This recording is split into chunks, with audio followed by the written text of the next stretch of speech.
जो सुख को चाहे सदा शरण राम की रे। कहो नानक सुन रे मना दुर्लभ मानुख दे। वाहिगुरु जी का खालसा वाहिगुरु जी की फतेह। ये जग सच्चे की कोठड़ी है। इकली कोठड़ी ही नहीं, इस विच उसका वासा भी है। ये जग सच्चे की है कोठड़ी, सच्चे का विश्वास। पर हैरानी होती है, रब दे घर असीं सारे रहने हैं। ये रब का घर है कि असीं रब दे घर विच रहने। फिर घर विच भी आम रिश्ते नाल नहीं, बड़े गूढ़े रिश्ते नाल रहने हैं। हर जी माता, हर जी पिता, हर जीओ प्रतिपालक, हर जी मेरी सार करे, हम हर के बारक। घर भी रब दा, रिश्ता भी कुछ बड़ा गूढ़ा है, पर फिर भी असी दुखी हैं। जदों देखिया जाता है, शेख फरीद आखते ने, कहते मैं जानिया दुख मुझको दुख सबाए जग। ऊंचे चढ़ के देखिया तो घर घर यह अग। हर घर में दुखों की अग बढ़ती। जे रब दे घर भी दुख है, जे रब दे घर भी सुख नहीं, फिर किथे जाइए? उहदे घर में सुख होना चाहिए ते रब दा घर है। सतगुरु ने एक बड़ी विचार, बड़ी प्यारी विचार बख्शिश की है। सब कहने भी है कि रब दा ही घर है, पर यह गल चेता रख, जिहदा घर होवे, घर विच रहण दे निजम भी उसे ने बनाए होंदे ने। जिहड़ा उन्हां निजमां दी पालना करदा है वो सुखी हो जाता है। जिहड़ा घर दे विच रहिंदा होया भी निजमां दी पालना नहीं करदा, दुखी हो जाता। घर उसे दा ही है। दो वचन चेते विच रखियो, मैं स्पैशल बेनती करा, तुहानूं वक्त मिले जरूर इहो जी गल स्पैशल पढ़िया करिए। आपां 18वीं अष्टपदी दे विच ये दो वचन बड़े ध्यान देने योग ने। एक पासे गुरु का फर्ज दसिया है। गुरु की करता है? अपने घर विच रहण वालियां दी परवरिश किवें करता है, वो किवें संभालदा है अपने घर में रहने वाले। पावन वचन है, सतगुर सिख की करे प्रतिपाल। तुसीं देखते हो जो आप किसी के घर मेहमान जाने हैं कि असीं कोई काम नहीं करते, प्रशादा पानी भी वो लियाउंदे ने, रहन सहन का टोटली प्रबंध वो आप करते हैं, क्योंकि वो उनकी जिम्मेवारी है। सब कहने इसी तरह सतगुर सिख की करे प्रतिपाल। सेवक को गुर सदा दयाल। सिख की गुर दुर्मत मन गिरै। गुर बचनी हर नाम उचरै। सतगुर सिख के बंधन कटै। गुर का सिख विकार ते हटै। सतगुर सिख को नाम धन दे।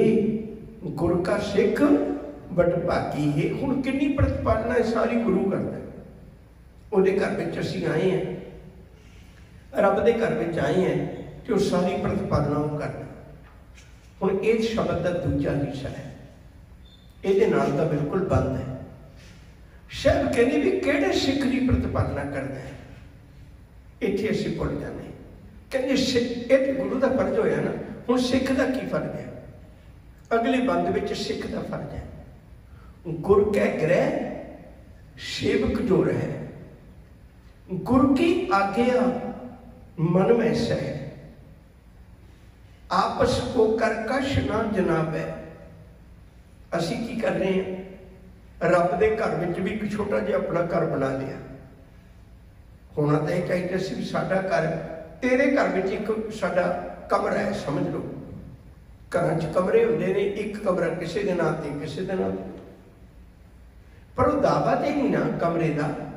असी दावा बन के बैठ के, हजूर की बाणी का बचन बड़ा प्यारा, कहते एडे बड़े तेरे घर च मैं अपना घर बना लिया, उहदे च अपना नाम लिख लिया। एडे बड़े घर दे विच तू रोटी प्रतिपालना कर रही है, पर मैं कह रहा नहीं, मेरी अकल नाल रोटी मिलती है। मैं इस अहंकार नाल, इस निजमाब अली नूं तोड़ बैठा होया, तां दुखी है।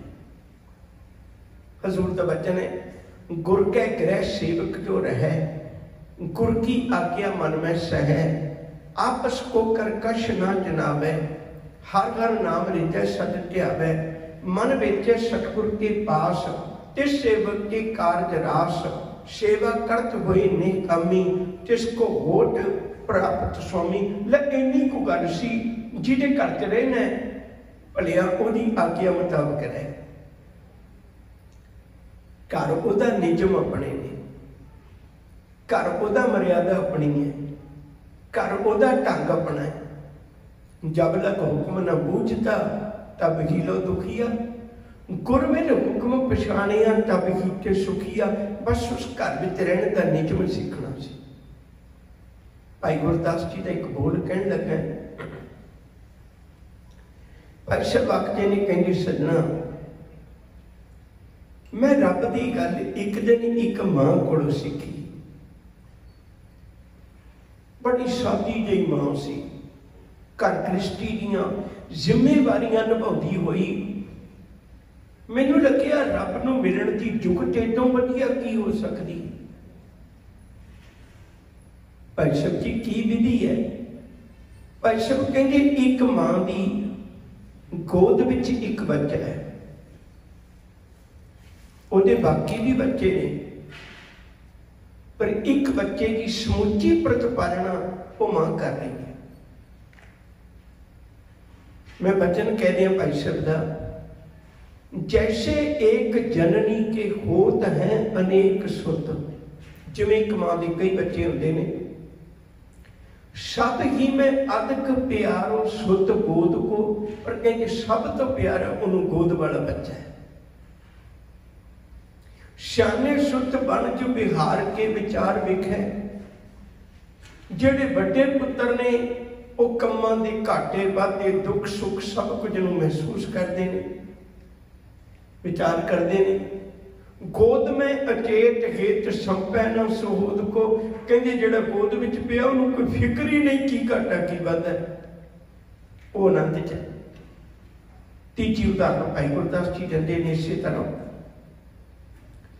कहते बड़ा पुत आवाज मारे मां कहती है, पुत मैं रसोई च दस की काम है।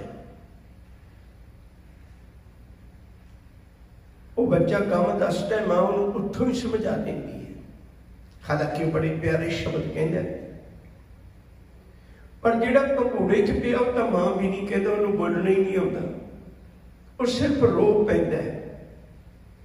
वो जो रो पैंदा है कि मां उन्होंने कदे भी नहीं कहती पुत चुप कर मैं रसोई च काम करनी है। मां भज के आ जाती, कोल रसोई नहीं छड्ड आउंदी है।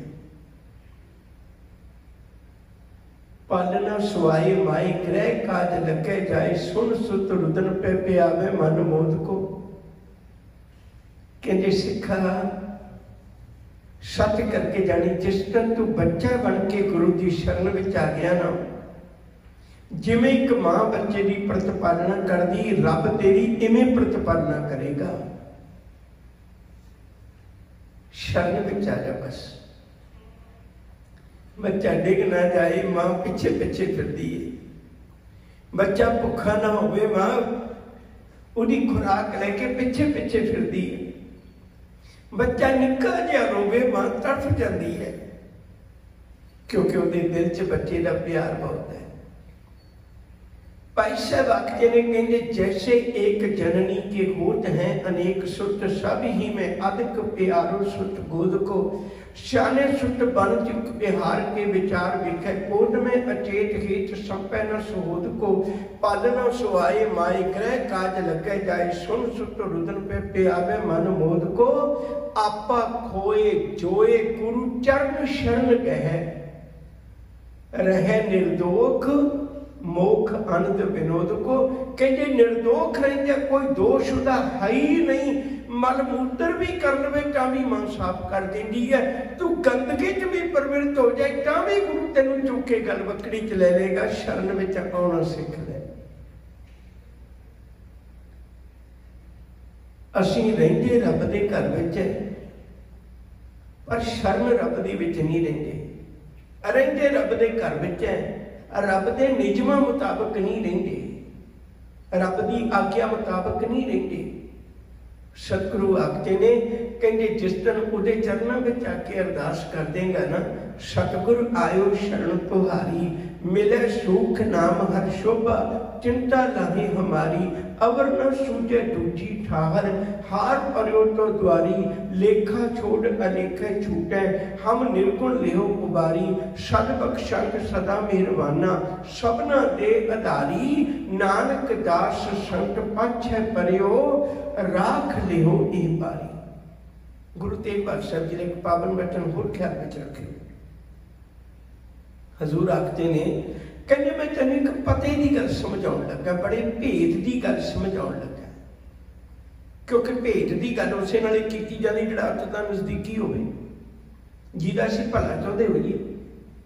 पावन वचन है हर के नाम बिना दुख पावे भगत बिना सहसा न चुकै गुर जय भेद बचावे। ये भेद की गल अंदर दी गुरु दसदा है गुरु दसदा है गुरु जय भेद बचावे।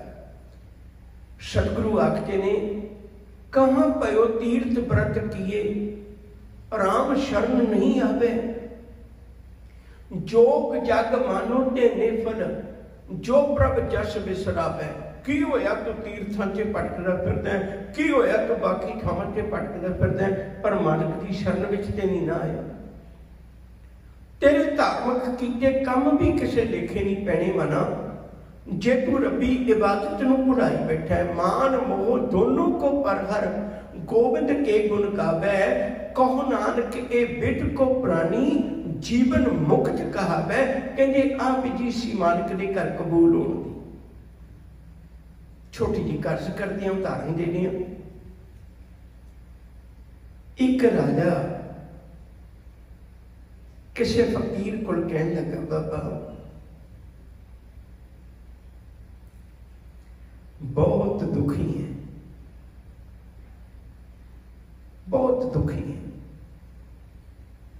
छुटकारा पाना चाहना है। फकीर बड़ा मस्त सुभादा सी कहने लगे भाई तेनों ये पता लग गया भी तेरे को सब कुछ है बड़ा कुछ है तेरे को पर सुख फिर भी एदा मतलब जे तू सुख लेना चाहना है तो इतनी कीमती दात है तुझी भेटा भी बड़े बहुत ज्यादा होगी। कहने लगे मैं देने को तैयार है कहने लगे सोच ले कहने लगे बिल्कुल। फकीर ने आख्या भी राज भाग तेनू मेरे नाम से करना पड़ेगा एडी बड़ी बेटा सुख मिल जाएगा। उन्हें आख्या बाबा सुख दे तू मैं राज भाग भी त्याग देंगा लिख।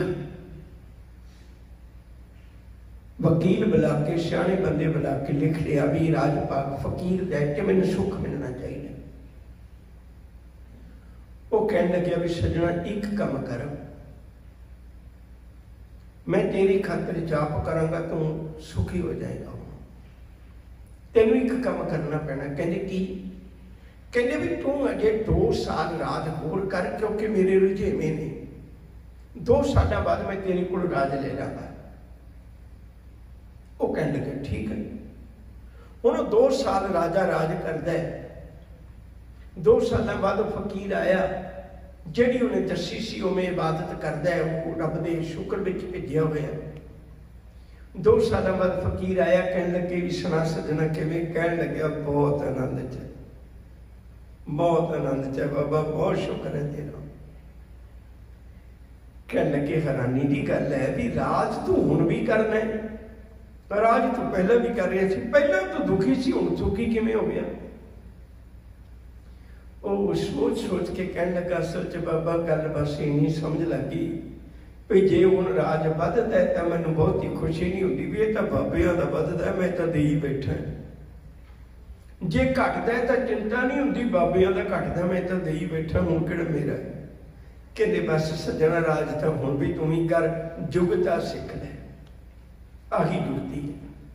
सच करके जानियो असीं जिंदगी भर रब दे घर विच रहिंदे होया भी असीं उस मुसाफिर वर्गे हैं जिहड़ा बैठा बस विच है पर अपनी गठड़ी थल्ले नहीं रखता, किते बस विच भार ना पै जाए, अपने सिर ते रखी बैठा, कहना मैं अपना वजन आपे चुकी बैठा। कमले है भी तो बस ते ही वजन है।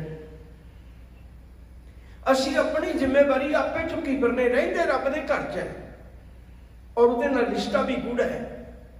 हजूर कहते किते उहदी शरण विच आ जाए, फिर जो कुछ भी वरतदा है ना, वो कहेगा ये रब तेरा है, वध गया तेरा, घट गया तेरा, मैं तो आनंद लेना आया दुनिया च, मैं तो सुख मनना है, वो सुखी हो जाएगा। शरण विच आउण दा अर्थ है रब दे निजमां नूं समझ लेना, रब दी विचार नूं समझ लेना। असीं काले नहीं कल्पी जाने हैं, किस गल दी कल्पना? गुरु तेग बहादुर साहब जी का एक वचन सुनियो जे, गुरबाणी पढ़न का अर्थ, मैं पहले बेनती करती हाँ, दुखों के प्रमुख 3 कारण ने, दुखों के प्रमुख जिहड़े कारण ने 3 ने। नंबर 1, असीं इच्छावां रखी बैठे हैं बहुत ज़्यादा, धी तो इच्छा रख ली, पुत तो इच्छा रख ली, माँ बाप तो इच्छा रख ली, गुआढ़ी तो इच्छा रख ली, सज्जणा मित्रों तो इच्छा रख ली, ते बहुत बारी वो इच्छावां पूरियां नहीं होंदियां ते दुखी हो जाते। दूजा दुख का कारण, मैं कदे भी सेवक नहीं बनना चाहता, मैं मालिक ही बनना चाहना। मैं चाहना मेरा ही हुक्म चले, परिवार मेरी चाकरी करे, दुनिया मेरे पीछे फिरे। बहुत बारी ऐसा भी हो जाता है भी कई हुक्म नहीं मानते। प्रहलाद हरनाक्ष के घर ही पैदा हो गया सी। दूजा दुख का कारण मेरी हाकमी वृत्ति है, मेरा अहंकार है। तीजा दुख का बड़ा कारण, तीजा बड़ा दुख का बहुत बड़ा कारण है मैनू रब्बी निजमां दा नहीं पता भी मैं सुखी किवें हो सकदा। सानू भुलेखा। देखो दुख की मैं फिर एक बेनती करा, थोड़ी तवज्जो दे के समझना। 2 तरह नाल इलाज होंदा है। इलाज 2 तरह नाल होंदा है। जदों मैनू कोई दर्द हो रहा है, डॉक्टर पहली सारी पहली गल ये करता भी ये पेन किलर ला दिओ, कोई ना कोई इंजैक्शन ला दिओ, कोई गोली दे दिओ। हुण पेन किलर नाल दर्द तो बंद हो गया, कोई शक नहीं, पर यह इलाज नहीं है। ये इलाज नहीं। शब्द बल ख्याल करो, जो सुख को चाहे सदा।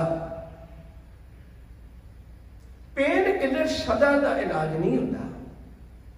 एक होंदा रोग दारू दोवें बुझे, रोग ते दारू दोनों बुझता, समझता भी दवाई की है ते रोग की है।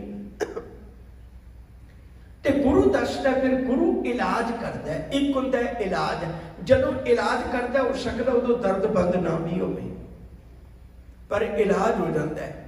ते कई बारी दर्द बंद हो जाता है पर इलाज नहीं होता। चेते रखियो जी, जिहड़े दुनिया ते सुख माया धन दौलत मुबारक बहुत वधिया, पर मनाए पेन किलर ने, ये तेन थोड़े समय की सुख दे रहे हैं। जे सदा का सुख चाहना फिर मालिक की गोद में आ जा, मालिक की शरण में आ जा, फिर सारे दुनिया के सुख भी तेन सुख लगणगे। गुरु की गोद में आया सदा का सुख होएगा। एक शब्द कह के मैं गल अगे तोड़ देनी है। देखो जब गुरु के घर में मालिक की शरण में रवांगे ना, वो कदे भी नहीं कहता मैनू दुख ना होवे। वो कहता सच्चे पातशाह मेरी बिरती ऐसी बना, मेरी बिरती ऐसी बना, जो नर दुख में दुख नहीं माने।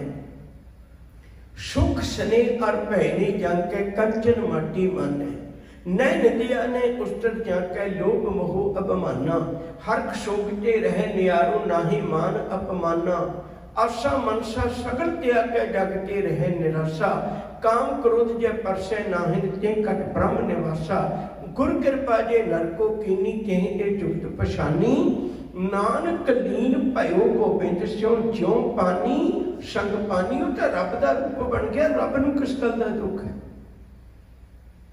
अज हजूर ने बड़ी पते की बात सानू समझाई है। हजूर आखते ने जो सुख को चाहे सदा, जे तू चाहत रखते न सुख दी और सदा दे सुख दी, ये नहीं भी धियां पुत्र मिल के सुख हो गया, कल विछोड़ा पै गया फिर दुखी हो गया, आज पैसा मिल गया सुख हो गया, कल चला गया फिर दुख हो गया, ये नहीं। मैं अक्सर बेनती करना एक निक्की जी अर्ज करके अगे गल तोड़ूंगा। देखो तीन चीज़ां संसार मानता है। एक सुखी जीवन वास्ते रोटी कपड़ा ते मकान चाहिए। कदे माछीवाड़े के जंगल में पुछ के देखियो, उत्थे गुरु ने संसार की मानता दे किहो जे अर्थ कीते ने। संसार जिन्होंने गल्लां नूं मनदा सी ना, उहदे किहो जे अर्थ कीते ने। गुरु कह रहा है उस वेले कपड़ा भी नहीं, भाई संगत सिंह का चोला पाया सी, वह भी लीरो लीर हो गया, कपड़ा भी कोई नहीं, कहरां च सर्दी पै रही। दूजी गल, गुरु के कोल कई दिन हो गए, आनंदपुर साहिब दे विच भी प्रशादा ना मिलिया, चमकौर की गढ़ी च भी जंग लड़ना पिया, नंगे पैरी निकल के आना पिया, माछीवाड़े के जंगल च बैठा कई दिन हो गए, प्रशादा भी नहीं सके, रोटी भी नहीं है, कपड़ा भी नहीं है, मकान वो आनंद की पूरी बसाई हुई अपने बापू की छड़ आया, माछीवाड़े के जंगल च पिया, किहड़ा मकान है? दुनिया ने तो तीन तरह की गल की सी, पर इतिहास दसदा मना तो गुरु की गल चेते रखी। इतिहास दसदा वो कह लगे कलियां तिन्ने गल्लां नहीं, गुरु की गलात तो यह अपनी मां का नहीं पता वो कित्थे है, उहदे छोटे साहिबजादियां का नहीं पता वो कित्थे है, उहदे तीन प्यारियां दियां लाशां चमकौर की गढ़ी च पईयां ने, उहदे दो पुत्तां दियां लाशां कोल दी परदेसी बन के आ गया, उहदे कई सिखां दियां लाशां दे कोल दी लंघ के आया, जिहड़े बाकी ने उन्हां सवेरे मौत दे मूँह च जाना है, जंग लड़ना है, चारे पासे उहदा हर एक पत्ता पत्ता वैरी होया, हुकूमत उहनूं भालदी फिरदी है। जो माछीवाड़े के जंगल च बैठा फिर भी रब दे गुण गा सकदा, मनो तैनूं क्यों नहीं भरोसा आउंदा? उस गुरु की शरण विच पिया तैनूं तत्ती बांह नहीं लगी, उत्ते जिउणा सिखाउंदा इन्हां चीज़ां तो उत्ते उठ के। जो सुख को चाहे सदा, शरण राम की ले। कईयां की शरण विच जाना है पर उत्थों मिलता कुछ नहीं, सुख नहीं तेनू मिलना मना, सुख उहदे कोले मिलना जिहड़ा आप सुखी है। जो जो दिसे सो सो रोगी, रोग रहत मेरा सतगुर जोगी। उहदी गोद विच आ, उहदी शरण विच आ। जो सुख को चाहे सदा, शरण राम की ले। राम का अर्थ इत्थे परमेश्वर है, निरंकार है। इत्थे दशरथ के पुत्र का जिक्र नहीं है, इत्थे राम का अर्थ है रमिया हुआ राम, जिन्हें राम नूं भी पैदा किया है। कहो नानक सुन रे मना, मना ये गल मैं तेनू सुनानी चाहना है। मना मेरी गल ध्यान नाल सुन, ध्यान नाल सुन। दुर्लभ मानुख दे, जिहड़ी तेरे कोल देही है ना, ये बड़ी दुर्लभ है। ये दुख सुख नूं महसूस करती है। बाकी जीवां विचों सारियां विचों वधीक जागिया होया मनुख है। इसे गल करके सुख की चाहत रखता है, इसे गल करके दुखों तो छुटकारा चाहता है, इसे गल करके जीवन की संघर्ष में लगे है भाई मैं सुख की प्राप्ति कर लवां। सतगुरु आखते ने कहते बस चेता रखी शरण विच आ जा, शरण विच आके एक अरदास कर, राखो अपनी शरण प्रभ मोहि कृपा धारे, सेवा कछु ना जानो नीच मूर्खारे, मान करो तुद ऊपरे मेरे प्रीतम प्यारे, हम अपराधी सद भूलते तुम बख्शनहारे। कबूल कर ले अपनिया गलतियां नूं गोबिंद, हम ऐसे अपराधी जिन प्रभ जियो पिंड था दिया, तिसकी भाव भगतनी साडी तां दुखी है मना। उहदी गोद विच आओ, सदा दा सुख दिंदा है, 2-4 10 दिनां दा नहीं, सदीवी सुख बख्शिश करता है। उहदी शरण विच नहीं उसे, शरण विच नहीं आउंदी। एक शब्द होर ध्यान विच रखियो, हजूर आखते ने, कहन लगे भलिया आ मैं तेनू एक गल दसां, तुम्हारी शरण तुम्हारी आशा, तुम ही सज्जन सुहेले, राखो राखनहार दयाला, नानक करके गोले। मालिक तू अपने चरणों में रख ले, अपने दर का गोला बना के रख ले। चेते रखियो राम राय गुरु की शरण तो चला गया, खाली रह गया, भटकदा रह गया। उसे औरंगजेब की शरण विचों भाई नंद लाल गुरु चरणों में आ गया। उस सदीवी सुख मानदा, वो बड़े मान नाल कहंदा, लाल सग गुलाम गुरु गोबिंद सिंह, दागदारे नाम गुरु गोबिंद सिंह, मैं नंद लाल, मैं नंद लाल। गुरु गोबिंद सिंह के दर दा कुत्ता बन गया, मैनू बड़ा सुख मिलिया, उहदे दर ते कुकर बन के शरण में आ गए। बस मालिक की शरण में आके देख भलिया, मैं कहना किड्डे सियाणे होणगे और जिन्होंने अमरनाथ की गुफा विच बैठ के एक फैसला लिया, एक फैसला लिया। की फैसला लिया? तुहाडे विचों कोई भी लीडर चला गया ना औरंगजेब कोल, वो कुछ दिनों लई तां जनेऊ नूं बचा लेगा, पर सदा लई नहीं बचा सकता। जे सदा लई सुख चाहुंदे हो ना, तां तुसीं देवी देवतियां की शरण विच नहीं, किसी मनुख की शरण विच नहीं, फिर तुसीं गुरु तेग बहादुर साहब की शरण विच आ जाओ। और चेते रखियो, जदों तो वो गुरु तेग बहादुर साहब की शरण विच आ गए, मालिक ने आख्या लै भलिया, हुण अज तो बाद तेरे जनेऊ नूं कोई साड़ेगा नहीं। क्यों नहीं साड़ेगा? क्योंकि मैं भाई दयाले नूं साड़ चलिया, उहदी खातर वो बाहर चलिया देग विच, भाई सतीदास नूं साड़ चलिया, तेरा जनेऊ नहीं कोई साड़ेगा, तेरा जनेऊ नहीं कोई उतारेगा, क्योंकि मैं अपनिया आंदरां दा वट के जनेऊ पा चलिया। हुण एक किसी कोल ताकत नहीं भी मेरिया आंदरां दा वट के पाया जनेऊ कोई उतार देवे।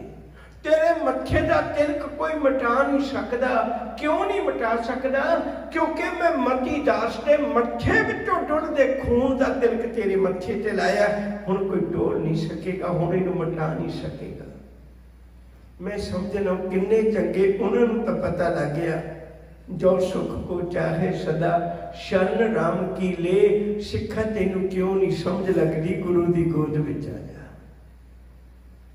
जो सुख को चाहे सदा शरण राम की ले, कहो नानक हर भजमना दुर्लभ मानुख दे। गुरु कृपा करे असी मालिक की गोद विच आ जाइए, फिर सानू भी सदीवी सुख नसीब हो जाएगा।